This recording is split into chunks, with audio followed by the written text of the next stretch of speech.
పుణ్యలింగేశ్వర స్వామికి జై. నా పేరు సంతోషి.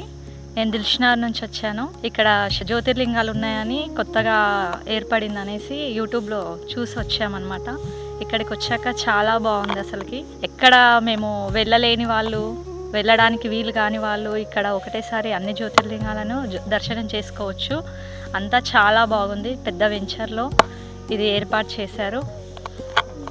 ప్రతి శివలింగము ఎక్కడెక్కడ ఏ ప్లేస్లో ఎలా ఉంటుందో సేమ్ యాస్టీస్గా అలాగే కట్టారు. ఇక్కడ కూడా అన్ని జ్యోతిర్లింగాలు చేశాక లాస్ట్కి గోశాల అనేది, దాని ప్రతిమలు బయట 11 జ్యోతిర్లింగాలు ఉన్నాయి. ఎక్కడ లోపలికి వెళ్ళి అభిషేకం చేయని వాళ్ళు ఇక్కడ బయట హాయిగా అభిషేకం చేసుకోవచ్చు. ఎక్కడ కానీ రూపాయి చెల్లించాల్సిన అవసరం లేదు. హారతిలో అలా వేస్తాం కదా, మనం ఇక్కడ హుండీలో వేయచ్చండి. హుండీలో వేసిన అమౌంట్ అంతా అనాథాశ్రమానికి వెళ్తుంది. అది మనం ఓన్గా చేయకున్నా దాని ద్వారా మానవ సేవ మాధవ సేవ అనే ద్వారా హుండీలో నుంచి అన్ని అనాథాశ్రమాలకి వెళ్తాయి. దానికి వల్ల మనకు కూడా కొంచెం పుణ్యం కలుగుతుంది.